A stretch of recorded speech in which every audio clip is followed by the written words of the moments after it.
भगवान नगर से दिखती है, मेन गेट उठा दिया गया। MLA 7 महीने से पीछे पड़ा हुआ है, संघ अलाउ नहीं कर रहा लगाने को वापस।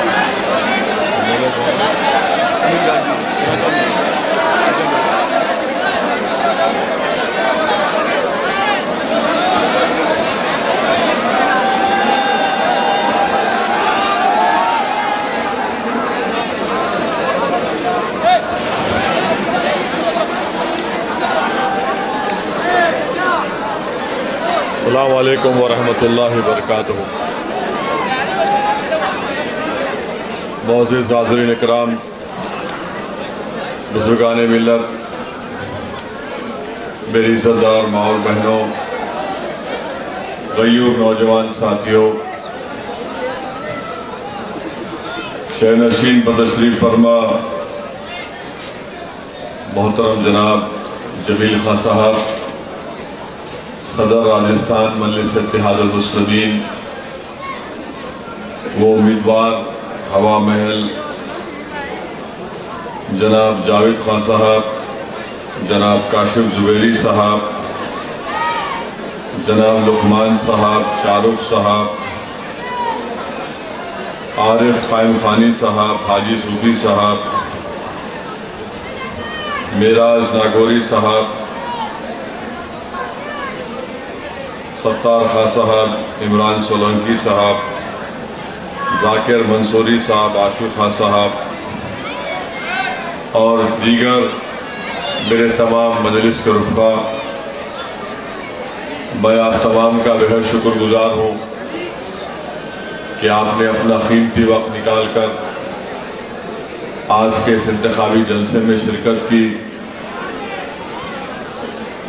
मैं आपके दरमियान में इसलिए आया हूं कि आप तमाम से ये अपील करूं कि 25 नवंबर के दिन आप तमाम मुत्तहदा तौर पर अपने एक एक वोट का इस्तेमाल करिए और आप अपना वोट हवा महल की असम्बली हल्के की तरक्की के लिए इस्तेमाल करिए। हवा महल की इस विधानसभा के विकास के लिए उसको अपने वोट का इस्तेमाल करिए, क्योंकि मैं हवा महल की इस असेंबली हल्के में पैदल चलकर भी देखा हूं कि यहाँ पर कितनी तकालीफ का सामना यहाँ की आवाम को करना पड़ता है। मैंने आपकी ज़बान से सुना कि कैसे हवा महल विधानसभा को मुकम्मल नजरअंदाज करके रख दिया गया। आप ही ने मुझको बताया कि यहाँ पर रुकन असेंबली थे, वो कांग्रेस इख्तिदार में रहने के बावजूद भी हवा महल की विधानसभा में तरक्याती या विकास के काम नहीं करवाए गए। मेरे अजीज दोस्तों और बुजुर्गों, मैं आपको बताना ये जरूरी समझता हूं कि ये सिर्फ हवा महल की विधानसभा की हद तक नहीं है। अल्लाह ने मुझे मौका दिया हमारे मुल्क की सबसे बड़ी प्रदेश उत्तर प्रदेश को जाने का। मैंने उत्तर प्रदेश में बहुत से जिलों में जाकर वहां पर गांव में, उनके शहरों में देखा कि जिस गांव में, जिस शहर में, उस इलाके में जहां पर अल्पसंख्यक समाज के लोग रहते हैं, खास तौर से मुस्लिम अक़लियत के लोग जो रहते हैं, वहां पर उस इलाके को यतीम और लावारिस करार दिया जाता है और वहां पर कोई तरीके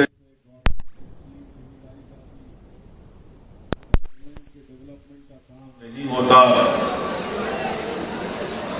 बिहार को जाकर देखा मैंने, बिहार में एक इलाका है सीमांचल का, जो मेरी नजर में भारत का सबसे पसमानदा इलाका है। वहां पर भी कोई डेवलपमेंट नहीं किया जाता, क्योंकि सीमांचल की सरजमीन पर बसने वाले ज्यादातर लोग गरीब हैं और मुस्लिम अक़लियत से उनका ताल्लुक है। आसाम को चले जाइए, लोअर आसाम का हिस्सा, मुल्क के कई मुकामात पर जाने का मुझे मौका मिला, मगर एक बात मैं बता रहा हूं कि विकास इसलिए नहीं होता, नाइंसाफी का खात्मा इसलिए नहीं होता क्योंकि यहां पर आपके पास अपनी कोई सियासी ताकत नहीं है, यहां पर आपके पास अपने वोटों से मुंतखब शुदा आपका कोई एमएलए एमपी नहीं है जो आपके लिए लड़े, आपके इलाके की तरक्की के लिए लड़े, आपके महल्ले और बस्ती में यहां पर वो तमाम सहूलतें आपको मैसर हों जो एक इंसान को जरूरत है, या फिर वो तमाम चीजें आपको मैसर हो जो दूसरे शहर के इलाके में वहां पर बसने वालों को मिलती है।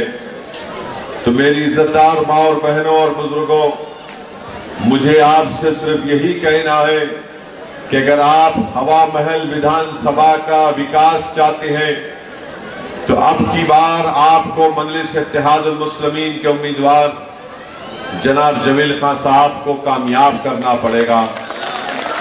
मैं ये इसलिए कह रहा हूं कि कांग्रेस को आपने सत्ता दी, कांग्रेस को आपने झोली भर भर कर वोट दी, कांग्रेस को आपने इख्तिदार दिया, आपने अशोक गहलोत को मुख्यमंत्री बनाया, महेश जोशी को मंत्री बनाया, मगर बताइए सत्ता में रहने के बावजूद भी हवा महल की विधानसभा में अगर आपके पास रोड नहीं बनती, अगर आपके पास गंदी ड्रेन्स का काम नहीं होता, रोड पर गंदा पानी बहता है, यहां पर नाले का काम नहीं होता है, अस्पताल और स्कूल नहीं खोले जाते, तो आप कैसे आप कांग्रेस पार्टी को वोट दे सकते हैं?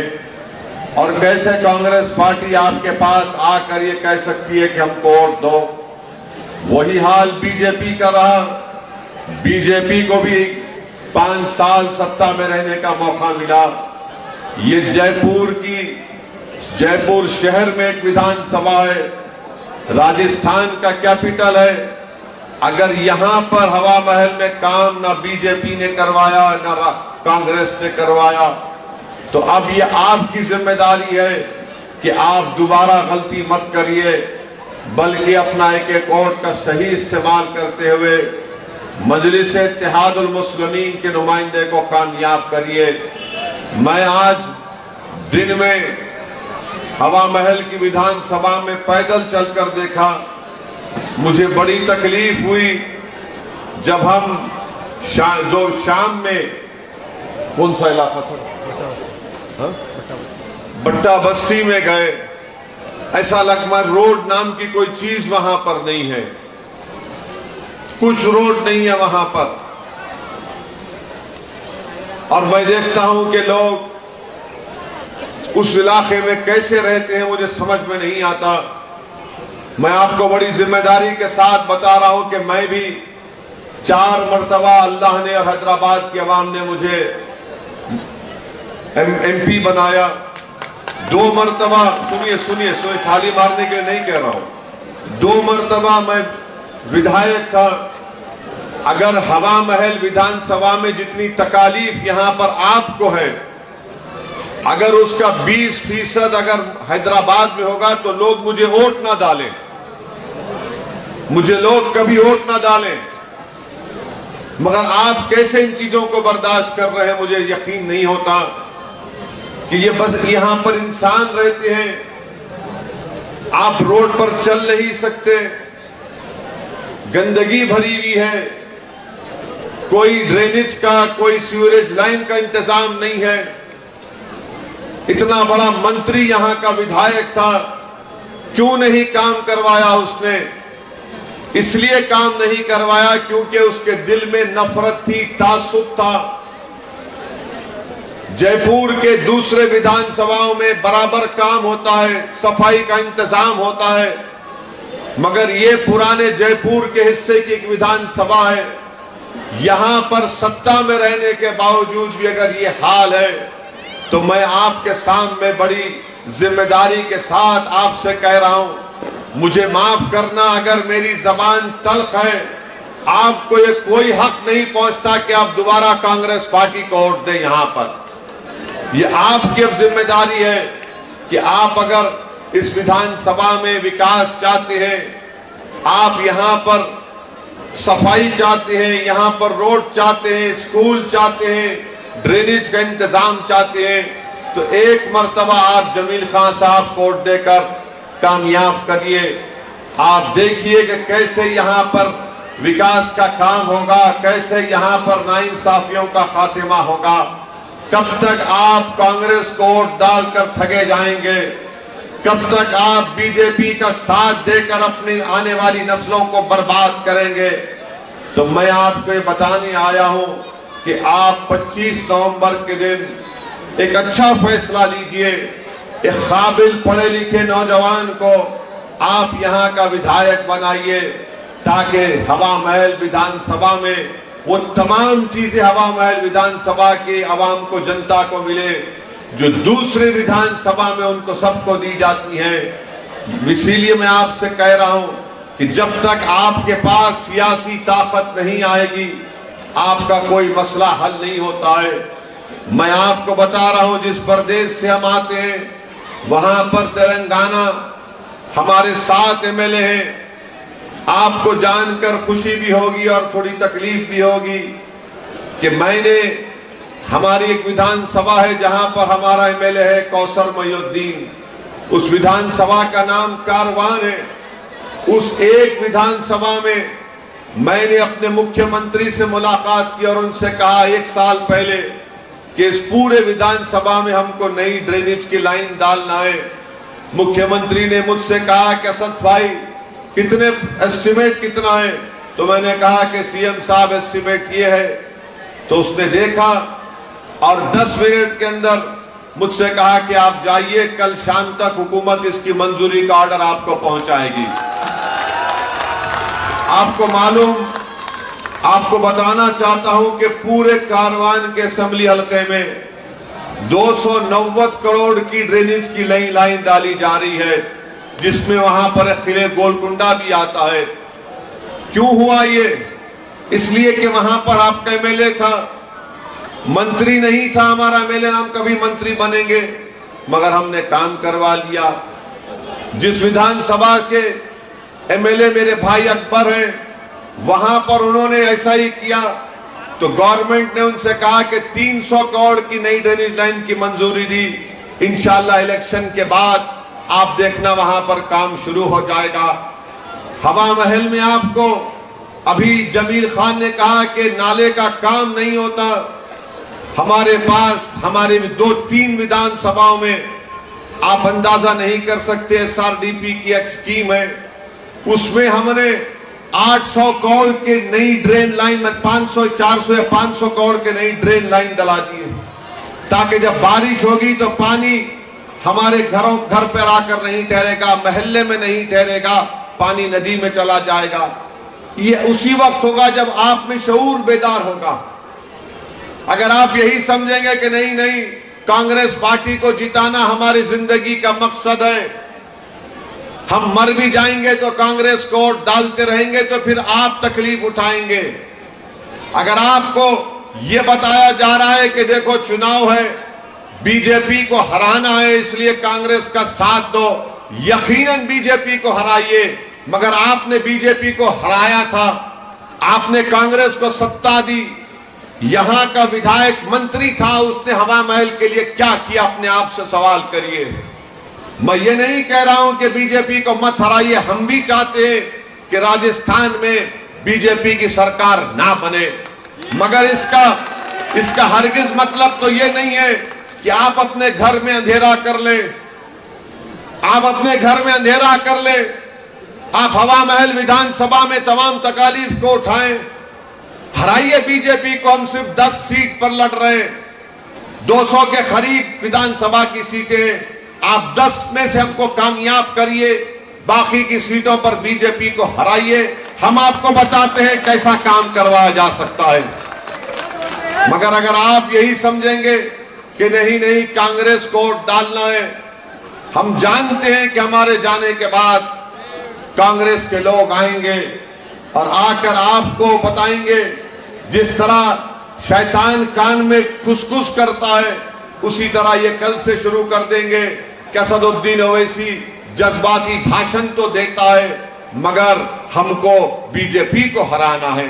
अरे बीजेपी अगर जीत रही है तो कांग्रेस की नाअहली की वजह से जीत रही है। अगर बीजेपी जीत रही है तो राहुल गांधी की कमजोरी की वजह से जीत रही है। अगर बीजेपी जीत रही है तो अशोक गहलोत के घुमंडी पने से जीत रही है, मजलिस की वजह से नहीं जीत रही है। कांग्रेस अगर अच्छी होती, कांग्रेस में हिम्मत होती तो देश का प्रधानमंत्री 2 मर्तबा नरेंद्र मोदी नहीं बनता। कांग्रेस में कमजोरी है, आप में नहीं है कमजोरी। आप तो वोट दे रहे हैं बराबर मगर कांग्रेस वो वोट नहीं ले सक रही है जिससे बीजेपी को रोका जा सके। क्या आपको याद नहीं है 2018 में आपने सत्ता दी कांग्रेस को, उसके 3-4 महीने के बाद लोकसभा के इलेक्शन हुए, एक भी लोकसभा की सीट कांग्रेस ने नहीं जीत पाई। अगर मैं आपसे पूछूं यहां पर, क्या आपने जयपुर की पार्लियामेंट की सीट के लिए क्या आपने बीजेपी को वोट दिया? आपने वोट दिया बीजेपी को? कितनों ने नहीं दिया? हाथ उठाओ, हाथ उठाओ। शर्माओ मत, डरो मत मोदी से। तो कौन जीता यहां से? कौन जीता यहां से? कौन जीता? बीजेपी जीती एमपी की सीट? नहीं, बीजेपी एमपी की सीट जीती नहीं जीती? जीती ना। फिर तुम्हारे वोट का क्या हुआ? आपके वोट का क्या हुआ बताओ? आपका वोट कहां गया? कहां गया आपका वोट? वही तो हम बता रहे हैं आपको, वही तो हम आपसे बता रहे हैं कि कांग्रेस में ताकत नहीं है। राहुल गांधी सिर्फ भारत जोड़ो करते मगर सत्ता में आ नहीं सकते वो। वही तो हम बता रहे हैं आपसे, मगर आपका हमारा मामला ये कि जज्बाती हम हो जाते, नहीं नहीं भाई बताना है, नहीं नहीं भाई हम भूखे रहेंगे। नहीं नहीं, सुनिए हमारी बात सुनिए। हम क्या कहते? नहीं नहीं हम भूखे रहेंगे मगर कुछ भी होगा हम अरे तुम क्यों भूखे रहोगे? तुम क्यों अपने घर को अंधेरे में डालोगे? तुम क्यों अपने बच्चों के मुस्तकबिल को बर्बाद करोगे? अरे जिंदा रहो, जिंदा रहो। जिंदा रहोगे तो कुछ करोगे, किसी के लिए, अपने लिए करोगे, किसी और के लिए करोगे। अगर तुम ही मर जाओगे तो क्या तुम किसका फायदा करोगे, किसका नुकसान करोगे? बताओ मुझे। कब तक तुम जज्बात में आकर कांग्रेस को वोट देते रहोगे? मैं हरगिज ये नहीं कह रहा हूं कि तुम बीजेपी का साथ दो, मैं ये कह रहा हूं कि अपने लिए तो जियो कभी। तुम अपने लिए तो जियो कभी, अपने बच्चों के लिए जियो। तुम किसके लिए जिंदगी गुजार रहे हो? अरे आपने कांग्रेस पार्टी को कब से वोट दे रहे हैं? 1 पीढ़ी, 2 पीढ़ी, 3 पीढ़ी, 4 पीढ़ी। इंदिरा गांधी से लेकर राजीव गांधी अब तक आखिर क्या मिला आपको? बताओ मेरे को, सिवाय गुर्बत, इफलास और बर्बादी के क्या मिला आपको? फसादात मिले आपको, आपके इलाके में तरक्की नहीं हुई। मगर नहीं, कांग्रेस पार्टी क्या करेगी? कांग्रेस पार्टी के पास अगर कोई अलाउद्दीन का चिराग होता तो मैं भी बोलता उसको भी घस लो। इनके पास कुछ नहीं है। कांग्रेस पार्टी अगर आज भारत में, राजस्थान में मुस्लिम अल्पसंख्यक समाज अगर कमजोर है तो उसकी जिम्मेदारी पूरी कांग्रेस पार्टी पर आती है। मुझे यकीन है कि मेरे आज के इस बयान के बाद बहुत से कांग्रेस पार्टी के लोग नाराज होंगे, उनके पेट में दर्द शुरू होगा। मगर मैं जिम्मेदारी के साथ कह रहा हूं, अगर कोई कांग्रेस का नेता कहता है कि ओवैसी गलत कह रहा है तो बताओ जयपुर में कौन से चौराहे पर तुम मुझसे बहस करना चाह रहे, मैं आने को तैयार हूं। तुमको दलील देकर बताऊंगा, बल्कि हमने राजस्थान के अल्पसंख्यक समाज मुसलमानों की बर्बादी की दास्तान की किताब हमने छापी है। उस किताब को मैंने नहीं लिखा, उस किताब को माहिरीन ने लिखा है। जमील खान के पास वो किताब होगी, कोई पढ़ना चाह रहा है तो पढ़ लो। उस किताब में लिखा गया कि राजस्थान में 60% मुस्लिम बच्चे, उनके जिस्मों में खून की कमी होती है। जब बच्चे पैदा होते हैं मां के पेट से, 20-25% बच्चे में वजन नहीं होता जो उस उम्र में वजन रहना चाहिए। इसका जिम्मेदार कौन है बताओ? हमारे बच्चे स्कूल से बाहर हैं, इसका जिम्मेदार कौन है बताओ? हमारे बच्चे हायर एजुकेशन में खाली 2% हैं, आबादी में आप 11% है, इसका जिम्मेदार ओवैसी है। बताओ फिर क्या करोगे आप? मेरे भाई, अगर आज आप बेदार नहीं होंगे, फिर 5 साल के बाद चुनाव आएंगे। अगर आज आप बेदार होकर एक मर्तबा जमील खान के हक में अपने वोट का इस्तेमाल करेंगे, तो जालिम को मालूम होगा कि वो जुल्म नहीं कर सकेगा।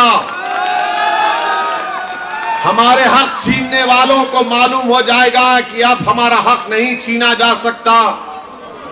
हमारे नस्लों को बर्बाद करके रख दिए और आकर कहते हैं कि सेकुलरिज्म को जिंदा रखो। अरे कौन सा सेकुलरिज्म की तुम बात कर रहे हो? कौन सा सेकुलरिज्म? वो नसीर जुनैद को घाटमीका से किडनैप करके बीजेपी से ताल्लुक रखने वाले लोग हरियाणा ले जाकर उनको जिंदा जला देते हैं। जुनैद और नसीर की जली हुई लाशें उनके घर को जाती हैं। तो ये आपका मुख्यमंत्री अशोक गहलोत 15-20 दिन के बाद उस पीड़ित परिवार के घर को जाकर मिलता है। ये सेकुलरिज्म है, ये सेकुलरिज्म है कि मरने वालों को अब तक सिर्फ 5 लाख दिए गए। कोई कहेगा कि कांग्रेस की मंत्री है मोहतरमा जाहिदा।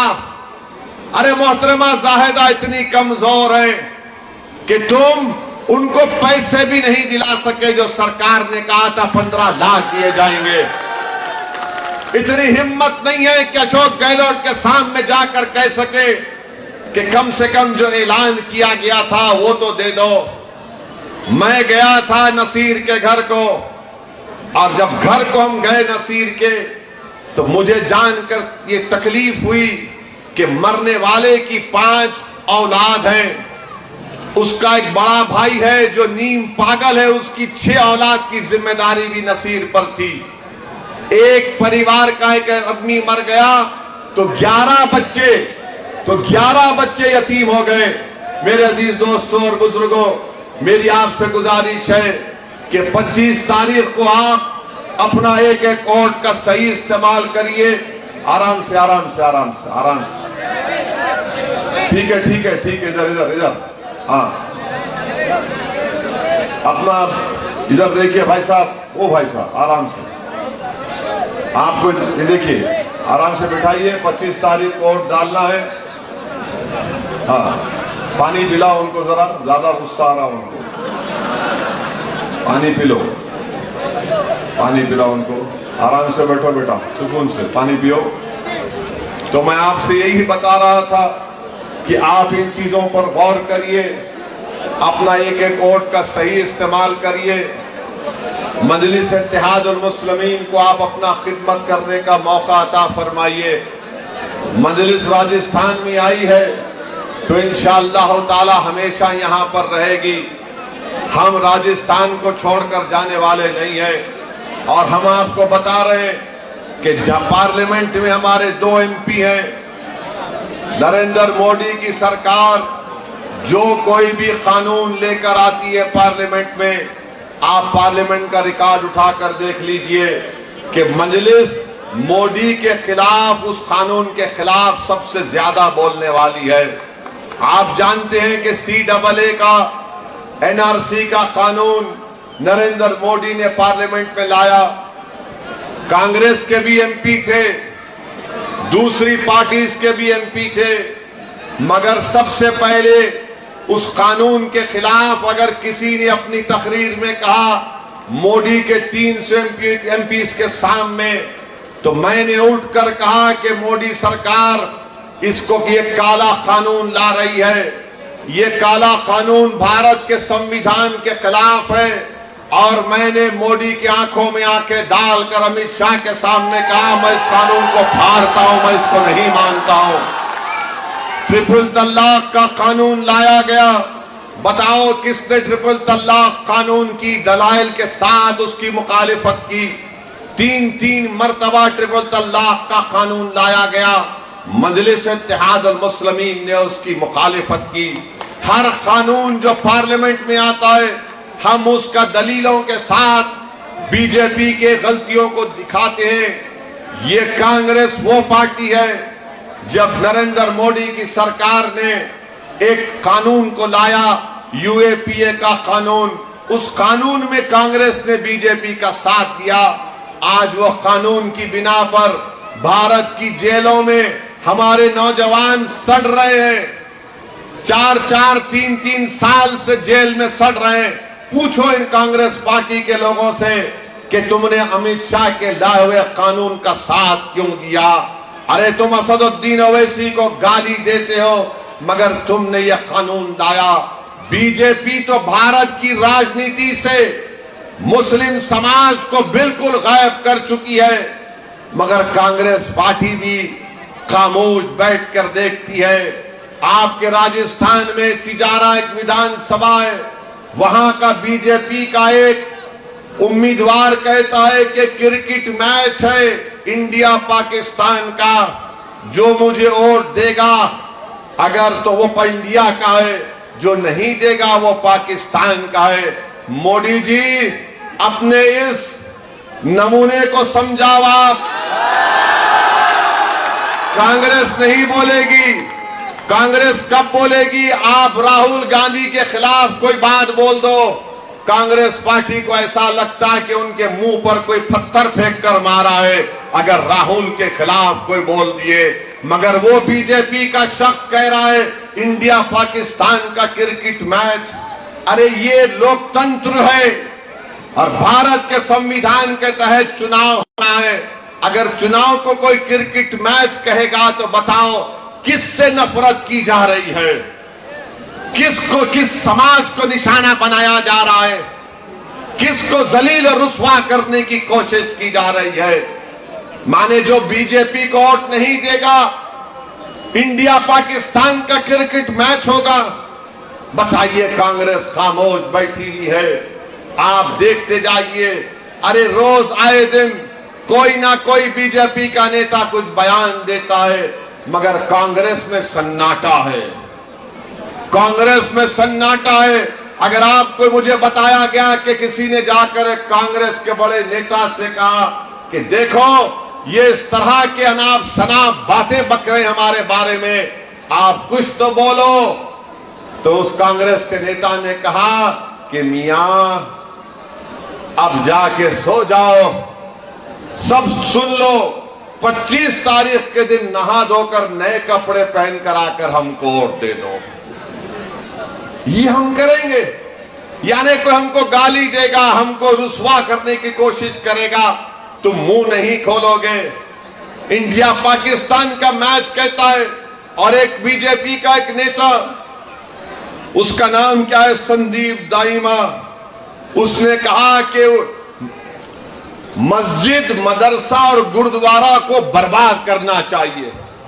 मैं सलाम करता हूं हमारे भारत के सिखों को कि उन्होंने इसके इस अनाप शनाप बकवास के खिलाफ आवाज उठाई।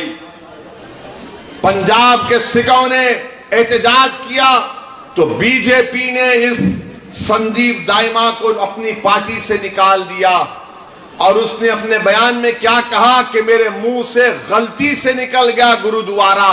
तो बताओ मोदी जी, क्या मदरसे और मस्जिद को कोई बर्बाद करेगा?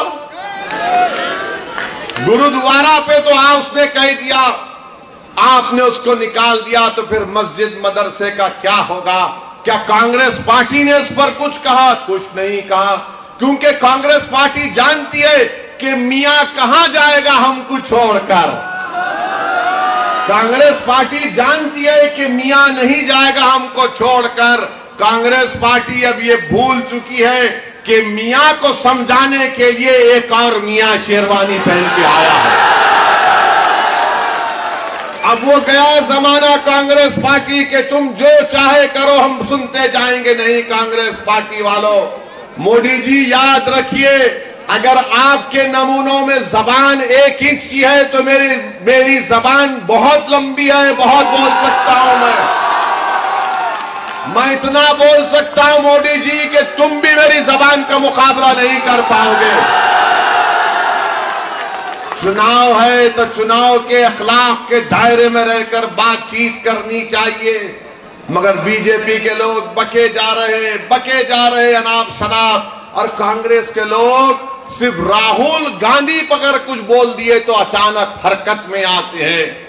अरे इंडिया पाकिस्तान का क्रिकेट मैच, मदरसा मस्जिद की कोई बात करता है, कुछ नहीं, मगर आपको सबक सीखना है, हमको सबक सीखना है, तमाम कमजोर तबकात को सबक सीखना है कि सिखों में अभी भी इज्जत और उनकी हमीयत बाकी है। सिख खड़ा हुआ और कहा कि कैसे तुमने गुरुद्वारा का नाम लिया।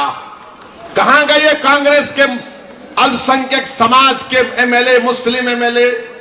मुंह नहीं खोलते।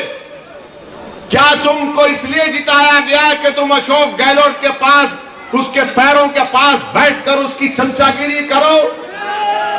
बताइए, आप 9-9 जीत कर आए, ये अनमोल रतन है 9, कुछ काम के नहीं है, कुछ काम नहीं कर सकते।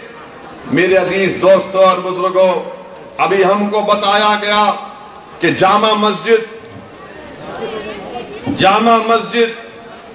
जो हमारे विधायक साहब, हमारे उम्मीदवार साहब हवा महल की ऐसी जामा मस्जिद है, उसके रुख को आप देखें तो वहां से हवा महल दिखाई देता। उसकी मेन गेट को कांग्रेस ने हटवा दिया 7 महीने पहले। फिर वहां के कांग्रेस के एमएलए बोले कि गेट का काम शुरू करेंगे। गेट का काम शुरू हुआ तो आरएसएस वाले आके काम को रोका दिए। कहे का विधायक है ये? तुम्हारी पार्टी सत्ता में है, तुम सत्ता में हो, और आरएसएस के संगी लोग आ गए तो तुम डर के खामोश बैठ गए।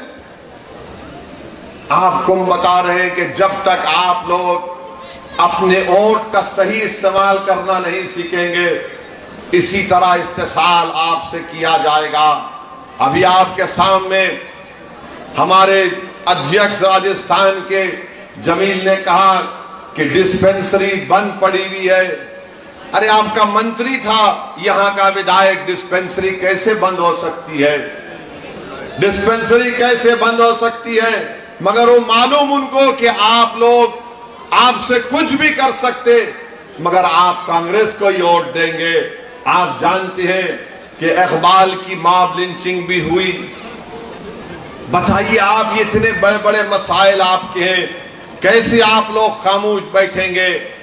मेरे अजीज दोस्तों, मेरे बुजुर्गों, यकीनन बीजेपी नफरत का पैगाम फैला रही है।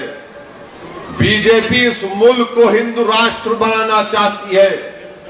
बीजेपी संविधान में जो अल्पसंख्यक समाज अकलियतों को जो सहूलतें दी गई हैं, बीजेपी उस पर ललचाई नजरों से देखती है। मगर बताओ, किसका नुकसान हो रहा है बीजेपी जब से सत्ता में आई? क्या अशोक गहलोत और राहुल गांधी के घर को बुलडोजरों से तोड़ा गया? नहीं तोड़ा गया। क्या अशोक गहलोत के रिश्तेदारों को जिंदा जला दिया गया? नहीं जलाया गया। क्या कांग्रेस के किसी नेता की बेटी के सर पे से निकाब खींचा गया? नहीं खींचा गया। क्या इनके नेताओं के बच्चे यतीम हुए? नहीं हुए। बताओ, फिर आप कब उठोगे? तुम कब तक ख्वाबे गफलत में रहोगे? क्या तुम कयामत जब आएगी जब उठोगे? जब सूर फूका जाएगा तुम जब उठोगे? अरे जिंदगी का सबूत देना है, जिंदा रहने का सबूत अगर देना है तो ये वक्त है उठने का, हवा महल की आवाम। अगर तुम आज नहीं उठोगे तो फिर कब उठोगे जब तुम्हारे सामने तुम्हारी औलाद बर्बाद हो जाएगी? बताओ, आपको आज सबूत देना पड़ेगा। यकीनन संघ परिवार को, बीजेपी को हराइए, मगर अपने लिए भी तो जियो कभी। तुम 40 साल से कांग्रेस को वोट डाल रहे हो, क्या मिला आपको बताओ? अफरोजुल की लाश हमने नहीं देखी कि उसका वीडियो निकालकर उसको कुल्हाड़ी से मारकर जिंदा जला दिया गया।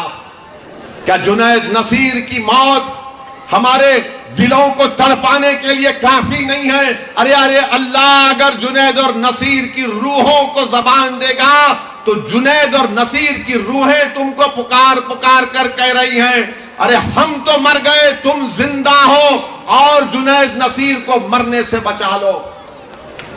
मेरे अजीज दोस्तों, नहीं तुम्हारे थाली के लिए नहीं कह रहा हूं, मेरी बात तुम्हारे दिल में जाना चाहिए, मेरी बात तुम्हारे दिमाग में उतरनी चाहिए। अरे क्या तुमने नहीं देखा कि जयपुर की ट्रेन के एक्सप्रेस में एक जालिम रेलवे प्रोटेक्शन का ऑफिसर एक आतंकवादी की तरह नाम पूछकर गोली मारता है। मरने वाले 3, एक का ताल्लुक हैदराबाद से था। हमने हमारी मुख्यमंत्री के पास जाकर असेंबली में हमारे एमएलए अकबरुद्दीन ओवैसी ने मुतालबा किया कि मरने वाली बेवा उसके बच्चों को सरकार पैसे दे। सरकार ने पैसे दिए, उसके 3 बच्चे थे, एक 6 महीने का मासूम बच्चा भी था, उनके अकाउंट में पैसे जमा करवाए। सरकार से कहा कि बेवा को नौकरी मिलनी चाहिए, नौकरी का कागज उसको दिया गया। हमने सरकार से कहा बेवा है, उसको गवर्नमेंट घर दे, उसको घर मिला, घर के कागज मिले बेवा के नाम पर। बताओ, एक मरने वाले का ताल्लुक राजस्थान से था, क्या मिला उसको? उसका गुनाह क्या था कि उसको गोली मार दी गई? उसका गुनाह यही था कि उसके चेहरे पर दाढ़ी थी। बताओ, ये जो सेकुलरिज्म के नाटक करते हैं कि ओवैसी को गाली देते हैं, बताओ तुम्हारी सरकार ने क्या किया उन गरीब परिवार के लिए? वो राजस्थान का था, बिहार से आकर राजस्थान में अपना पेट पाल रहा था, बरसों से राजस्थान में था, मगर यहां की सेकुलर कांग्रेस सरकार ने कुछ नहीं किया। मेरे अजीज दोस्तों और बुजुर्गों, हम आपको बता रहे हैं, याद रखिए, अगर आप नहीं उठेंगे, मुझे छोड़ दीजिए, मैं अपनी जिंदगी गुजार लूंगा। मैं पहले भी कहा, आज भी कह रहा हूं, मैं आपका था और आपका रहूंगा। मैं आपका दीवाना था, जिंदगी जब तक अल्लाह बाकी रहेगा मैं आपके लिए लड़ता रहूंगा। मगर एक बात याद रखो, नहीं, एक बात सुनो मेरी बात, एक बात याद रखो, आपका क्या होगा फिर? आपका क्या होगा? कभी आपने सोचा कि कौन तुम्हारी लड़ाई लड़ेगा? आप देखो, राजस्थान में हमारे राजपूत भाइयों का नेता है, गुज्जर समाज का नेता है, जाट समाज का नेता है, दलितों का नेता है। बताओ तुम्हारा नेता कौन है? कहां से आएगा? कोई आसमान से नहीं आएगा, कोई जमीन से निकल कर नहीं आएगा। तुमको बनाना पड़ेगा, तुमको अपने इत्तेहाद से बनाना पड़ेगा, आपको अपने आंसुओं से बनाना पड़ेगा, आपको अपने दुआओं से बनाना पड़ेगा, आपको अपने हौसलों से बनाना पड़ेगा, आपको अपने अज़म से बनाना पड़ेगा, आपको अपनी जिद से बनाना पड़ेगा, आपको जालिमों से मुकाबला करके अपने नेता को बनाना पड़ेगा, ताकि आने वाले 20-25 साल तक वो आपकी खिदमत करता रहे। अगर आप ही नहीं उठेंगे तो कहां से आएगा? बताओ। मेरे अजीज दोस्तों, मेरी इज्जतदार माँ और बहनों, मेरी आपसे एक ही अपील है कि आप इंशाअल्लाह ताला, मुझे यकीन है कि आप अपने इस बार अपने वोट का सही इस्तेमाल करिए। डरने और घबराने की जरूरत नहीं है। इतना नुकसान आप और हम उठा चुके हैं, अब नुकसान उठाने के लिए बचा क्या है? जब जिंदा बच्चों को, नौजवानों को उठाकर जिंदा जला दिया जाता है तो क्या बचता है हमारे पास? मुझे किसी एक कांग्रेस के नेता ने कहा था, किसी एयरपोर्ट पर कहीं पर मिले मुझसे और मिलकर कहा, ओवैसी साहब हम हार जाएंगे तो क्या होगा। मैंने कहा हार से तुम डरते हो, मैं नहीं डरता। बोले इसका मतलब क्या है। मैंने कहा इसका मतलब यह है कि 75 साल से फलस्तीनी मर रहा है, कट रहा है, मगर खड़े होकर मुकाबला कर रहा है जालिमों से। तुम्हारी नजर में हार होगी, मेरी नजर में वो कामयाबी है। बोले वो कैसे। वो ये है कि जालिम के सामने कोई सीना सिपर होकर खड़े होकर कहता है कि मैं मरने से डरने वाला नहीं हूं, मुझे मेरा हक चाहिए, वो उसकी कामयाबी है। तो मेरी आपसे अपील है कि आप, जमहूरियत है, मैं आपको लड़ने के लिए जब कह रहा हूं तो किसी को मारने के लिए नहीं कह रहा हूं, किसी को हिंसा की बात नहीं कह रहा। मैं कह रहा हूं अपने वोट का सही इस्तेमाल करो, अपने नेता को बनाओ, पार्टी को मजबूत करो। 40 साल तुमने इन तमाम का साथ दिया, अरे एक 5-10 साल मेरा साथ देकर देखो, मेरा साथ दो, मेरी पार्टी का साथ दो। अगर उसके बाद तुमको कुछ तब्दीली नजर नहीं आई तो देख लो। आखिर आप ये क्यों नहीं समझते कि असदुद्दीन ओवैसी की मुखालिफत क्यों की जाती है। क्या मैं इनका खजाना उठाकर भाग गया हूं। मैं तो इनका खजाना नहीं उठा रहा हूं, ना उनको लूट रहा हूं। वो मेरे खिलाफ इसलिए है कि वो गरीब और मजलूमों को बता रहा है कि उठ जाओ, अपने हक के लिए खड़े हो जाओ, तुम इस्तेमाल मत हो। जिस तरह दूसरे लोगों को, दूसरे तबकों को इंसाफ मिल रहा है, आपको भी मिलना चाहिए। ये बात उनको पसंद नहीं आती। ये बात ना बीजेपी को पसंद आती, ना आरएसएस को पसंद आती, ना कांग्रेस को पसंद आती। क्या आपको नहीं दिख रहा है कि मेरी गाड़ी पर 5 फीट के फासले से 6-6 गोलियां चलाई गई थी उत्तर प्रदेश के चुनाव के वक्त। ये अल्लाह का करम था कि मैं बच गया, मगर मैं मरने के लिए तैयार हूं। मैं गरीब और मजलूम के हक की लड़ाई लड़ रहा हूं। यकीनन मुझे मालूम कि इस राह में कांटे हैं, इस राह में खतरे हैं, मगर अगर कोई खतरा नहीं उठाएगा, अगर कोई कांटों के रास्ते पर नहीं चलेगा, अगर कोई इन जालिमों से मुकाबला नहीं करेगा, तो फिर आपका घर कैसे आबाद होगा। बताओ कैसे आबाद होगा। अगर हम मौत के डर से खामोश हो जाएंगे, गोलियों से डर जाएंगे, इख्तिदार की कुर्सियों पर बैठने वालों की ताकत से मरूब हो जाएंगे, तो मेरे भाई हम गुलाम कहलाएंगे। मुझे गुलामी कबूल नहीं है, मैं आजादी को पसंद करता हूं। मैं जिंदा रहूंगा तो पूरी इज्जत के साथ जिंदगी गुजारना चाहूंगा। मैं बेइज्जती को अपनाने वाला नहीं हूं, मैं किसी के सामने सर झुकाने वाला नहीं हूं। इसलिए कि भारत का संविधान सबके लिए बराबर है, चाहे मोदी हो, राहुल हो, गहलोत हो, ओवैसी हो, सबको मान सम्मान मिलना चाहिए। ये लड़ाई आपके मान सम्मान की लड़ाई भी है, ये लड़ाई आपके मान सम्मान की लड़ाई है। आप बताइए, आप इख्तिदार छोड़िए, आप अपने एमएलए को कामयाब करिए और फिर देखिए कि इंशाअल्लाह ताला कैसे तब्दीली पैदा होगी। मुझे आखिर में कहना है कि कल हमारे भाई अकबरुद्दीन ओवैसी का एक जलसा है भट्टा बस्ती में और रामगंज में। अगर आपके पास वक्त है तो जरूर तशरीफ लाइए। और वो मुझसे बेहतर इंसान है, मैं कह रहा हूं मुझसे बेहतर इंसान है, मुझसे काबिल है और मुझसे बेहतरीन तकरीर करने वाले हैं। तो आपके पास वक्त है तो जरूर आइए। मगर आप तमाम से एक दर्दमंदाना अपील कर रहा हूं कि अपने वोट का सही इस्तेमाल करो, अपने वोट का सही इस्तेमाल करो। देखो अपने आप पर, पूछो अपने आप से कि हमने क्या पाया, क्या खोया। और इसको देखकर जो बात आपका दिल कहेगा, दिल की मानो, दिमाग से तुम सोच सोच कर 40 साल में बर्बाद हो चुके हो। जब दिल तुम्हारा कहेगा कि एक बार मौका मिलना चाहिए मजलिस को, तो आप दिल की बात सुनो और 25 तारीख के दिन आप पतंग के निशान पर बटन दबाकर अपने इत्तेहाद को मजबूत करिए। राजस्थान में एक इनकलाब को बर्पा करिए। यकीनन जहां हो सके बीजेपी को हराइए, यकीनन हराइए। मगर जहां पर मजलिस के उम्मीदवार हैं, वहां पर आप अपना वोट ना कांग्रेस को दीजिए, ना बीजेपी को दीजिए। और यहां पर एक आजाद उम्मीदवार है झाड़ू लेकर, ये दिल्ली की पार्टी का, वो उसका नाम नहीं लूंगा, उसको मैं कहता हूं छोटा रिचार्ज है।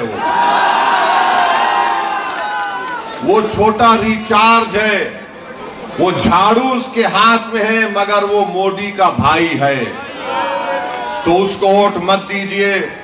जमील है आपके सामने, मंजलिस है आपके सामने, आप मंजलिस को अपनाइए, जमील को अपना भाई और बेटा समझकर, अपना हमदर्द समझकर एक मौका देकर जमील को कामयाब करिए। आपका बेहद शुक्रिया कि आप आज आए। अल्लाह आपको सलामत रखे, आप में और हमारी मोहब्बत को अल्लाह और मजबूत करे। अस्सलाम वालेकुम व रहमत।